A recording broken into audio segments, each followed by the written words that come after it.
Hey friends, Powwow guy Rob Phoenix here. Hope you're all doing well. Um, I'm working from home today, so I thought I'd take a little break.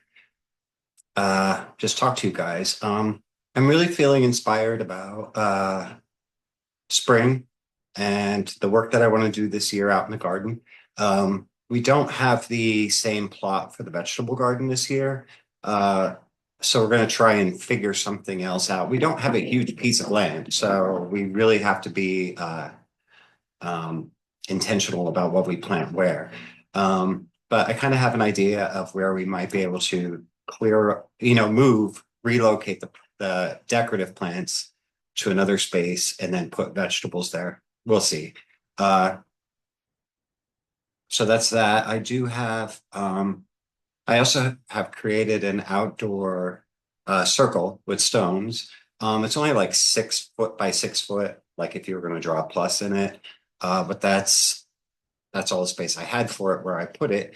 And that's large enough for me to do, I don't know, whatever I choose to do there. There are a few ceremonial elements I add to my Hexenmeister work, but also to put a chair out there and just have a great meditation or prayer space, um, a space just to read, whatever, um, like a little sacred space of my own. The whole property is sacred space, but it's just cool to have that sort of defined circle for whatever reason. Um, so today, well, last night I was kind of looking through this, and today I was looking through it again. This is called Real Sorcery by Jason Miller. I had a protection book from him a long time ago. I may still have it. I'm not sure, but I really liked it. This, it's not his fault. This just is what it is. I mean, he's doing a good job explaining it. I just don't care for it. But one thing I do think, if nothing else in this book, I think it's good that he reminds about the excuse me, the importance of breath, the importance of different types of breathing in order to bring that power through your whole body. I've talked about this before, that it's believed that when we're talking about the Holy Spirit, what we're really talking about is the breath of life. And when you do proper breathing exercises where you're filling your whole body with the breath of life and the Holy Spirit, you feel that holy presence. Um, I've been doing this now so often that, like last night when I woke up, I was kind of having a weird nightmare, but I didn't remember what it was as soon as I woke up. But I wanted to go right back to sleep, but I felt a little unsettled, so I was doing my sacred breathing, and it immediately takes you out of the physical world and just puts you in this like holy place. I'm not sure how else to explain it. Um, where I could just feel and hear and see almost that sacred, that Holy Spirit passing in and out of my body. And the next day I knew my alarm was going off and it was time to get up this morning. But so yeah, so I think that's really the best thing that I took away from this book. It was interesting, but I don't really care for this type of, I don't I actually don't know what this is. It's almost like a strange type of Wicca. Um, I don't know, and he calls on those like barbarous names a lot. And he even says there's really no translation, so just pretend it means the divine spirit. Something like that. I'm not trying to be insulting. This is not for me. Um, it seems very religious, like a lot of religious rituals and leaving offerings for these like formless ones and ancient ones and these divine spirits name Eo boo boo ooh, what all these weird words are. Uh Bornless one. I don't know. It's all very Aleister Crowley. Not into it, but the breathing is important. And like I said, I had another one of his books about protection. It was like protection and vanishing magic, something along those lines. And I liked it. So he probably has a lot of other, I think he has a bunch of books out there. And I'm sure they're good. But anyway, and so that's that. So another thing I wanted to talk about too is that I was doing powwow for myself, for my hands. I've developed arthritis in both of my hands. I have to have surgery on this one. And so it's a lot of pain. And I found recently I've been taking more and more pain medications. And I really don't want to go fall down that trap because it just means my body is building up an immunity to them. And pretty soon I could take 100 and it's not going to work, but it will damage my kidneys or something. I'm not sure. But anyway, so I was doing some powwowing. And while I was doing the powwowing, I found myself going into not really a trance, but immediately going into a state of astral travel. And maybe it's because that's become like the foundation of my work recently, but that's not ideal for me. Just because I want to remain present when I'm trying for someone. Now, this was just me trying on my for myself on my hands. And so I guess it's okay that I kind of like zoned out and just went off into something else. Um, but when you have a person present, when you're actually like powwowing for somebody, um, that person keeps you grounded there in the physical. Generally speaking, they're sitting in a chair and you're standing behind them. Powwow is kind of a hands-on tradition in the sense that you may very well be touching your client appropriately, obviously, but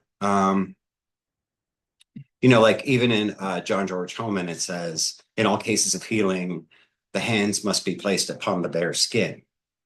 And while reciting the words, the hands must move to and fro over your client. So there is an understanding that, you might have your hand on their shoulder or on the top of their head, that sort of thing. Or if something's wrong with like they have a bruised elbow, you might have your hand on that elbow. So I think in that sense, it keeps you grounded because you're very much present. You're very much physically attached, literally physically attached to the person that you're trying for. So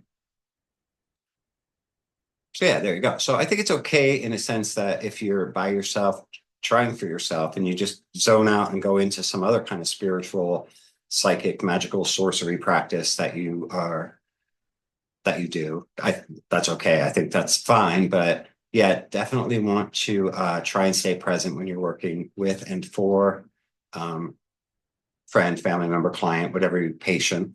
Um, so that's that because you know unless you have the ability to step outside yourself, view yourself from all angles, and see if there are, well, not so much yourself, but your client, like step outside of yourself, view your client from an astral point of view to see if there are other problem areas. I don't have that skill. I haven't even tried to develop that skill. And maybe that's something I'll do after I get to a level of comfort with what I've been doing these past few years. But nothing can be rushed for me. I like to understand it and feel very confident and 100%, ready to move on to the next thing.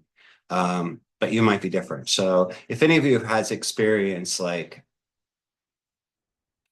I guess, leaving your body, viewing somebody and being able to determine if there's any other problem areas, it could go along too. I once knew a girl who could see people's auras just like on command. And I believe, if I'm remembering it correctly, she could tell if there was something bothering the person or like that maybe the color of their aura would be different at certain points of their body, which made her recognize that something was off about that part of the body. I can't really remember. It was like 30 years ago. But anyway, if anybody has any skill in that, like proper skill, like you actually have skill in that. I know a lot of people in this day and age like to pretend that they're just experts at everything because they read Lou Ellen's recent book.